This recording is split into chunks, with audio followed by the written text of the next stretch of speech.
Hello friends, मेरा नाम अंकुर वशिष्ठ है और मैं नीट्स में पार्टनर हूँ। इस वीडियो के थ्रू मैं अपने स्टूडेंट्स के कुछ डाउट्स क्लियर करना चाहता हूँ जो स्टूडेंट्स हमसे काउंसलिंग में पूछते हैं। उनके लिए मैंने एक इन्फॉर्मेटिव वीडियो बनाई है।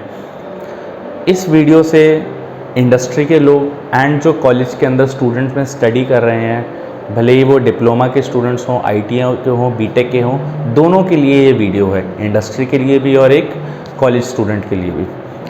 इस वीडियो के अंदर मैं आपसे CNC मिलिंग के बारे में बात करना चाहता हूँ। CNC मिलिंग को लोकल मार्केट के अंदर अगर हम देखेंगे तो उसे हम VMC के नाम से भी बहुत फेमसली जानते हैं। VMC आपकी होती है वर्टिकल मिलिंग सेंटर, क्योंकि उसका टूल ऊपर से आता है इसलिए उसे वर्टिकल मशीन मिलिंग सेंटर बोलते हैं। एक और तरीके की कॉलेज के स्टूडेंट्स पढ़ते हैं उसे HMC बोलते हैं, जिसे हम हॉरिजॉन्टल मिलिंग सेंटर बोलते हैं, बट वो इंडस्ट्री के अंदर इतनी ज़्यादा यूज़ नहीं होती अगर हम उसे VMC से कंपेयर करें। अब जब स्टूडेंट उसकी प्रोग्रामिंग सीखने की बात करते हैं, जब उसकी प्रोग्रामिंग सीखना मन करता है तो वो थोड़ा कंफ्यूज हो जाते हैं। थोड़ा कंफ्यूज इसलिए क्योंकि CNC मिलिंग के अंदर दो तरीके की प्रोग्रामिंग होती है जिसके बारे में उनको नहीं पता होता।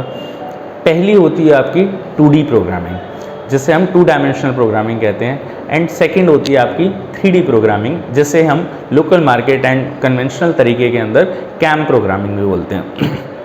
तो मैं आपको इस वीडियो के अंदर आपको कुछ कंपोनेंट्स दिखा के आपको डिफरेंस बताऊंगा कि 2D programming and 3D programming, जिसे हम CAM प्रोग्रामिंग कह रहे हैं, उसमें क्या फ़र्क है। तो सबसे पहले अगर हम 2D प्रोग्रामिंग के कुछ कंपोनेंट्स देखें तो जैसे आप इस पीस को देख सकते हैं, इसके अंदर जैसे ये जो H शेप आ रही है, इसके अंदर जो डेप्थ है वो कांस्टेंट है थ्रू आउट।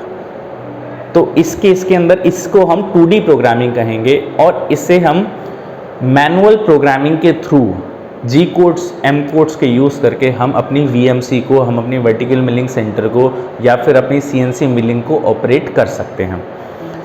इसके अलावा आप जैसे ये पीस देख सकते हैं, जैसे इस पीस के अंदर यहाँ पे नीड्स कंपोनेंट बना हुआ है, नीड्स का यहाँ पे लिखा हुआ है, एंड इधर ये जो डिज़ाइन बना हुआ है या फिर यहाँ पे जो पॉकेट कटी है या फिर यहाँ पे जो ड्रिल हुआ है, ये सारी चीज़ें इसके अंदर 2D प्रोग्रामिंग की मैनुअल कोडिंग से ही हुई हैं। क्योंकि ये कंपोनेंट या जो मैंने अभी इससे पहले आपको दिखाया, तो इसके अंदर क्या होता है, हमारी डेप्थ कांस्टेंट है जिसके अंदर हम काम कर रहे हैं, तो इसके अंदर जो मूवमेंट हमारी बेसिकली हो रही है वो X एंड ZY में हो रही है। Z की मूवमेंट नहीं हो रही। Z की मूवमेंट एक बार होगी, उसके बाद वो X और Y की मूवमेंट चलेगी, फिर Z की मूवमेंट होगी, फिर तो एक टाइम पे हमारे एट मैक्स 2 मूवमेंट हो रही हैं, X या Y, 2 एक्सेस की। एक और इसका एग्जाम्पल मैं आपको दिखाना चाहता हूँ। जैसे आपके पास ये पीस बना हुआ है या फिर आपके पास ये पीस तैयार है, इसके अंदर क्या है, Z की मूवमेंट फिक्स है, तो इस चीज़ को हम कहेंगे 2D प्रोग्रामिंग VMC की /CNC मिलिंग की।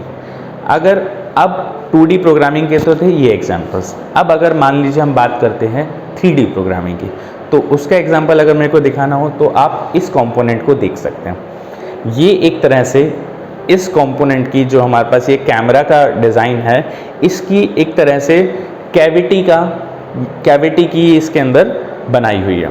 तो इसके अंदर जैसे अगर हमें ये शेप तैयार करनी है तो इसके लिए टूल को X, Y, Z तीनों में मूवमेंट देनी पड़ेगी, जिसके अंदर जब ये टूल मूव होगा तो X भी चेंज होगा, Y भी चेंज होगा एंड Z भी चेंज होगा।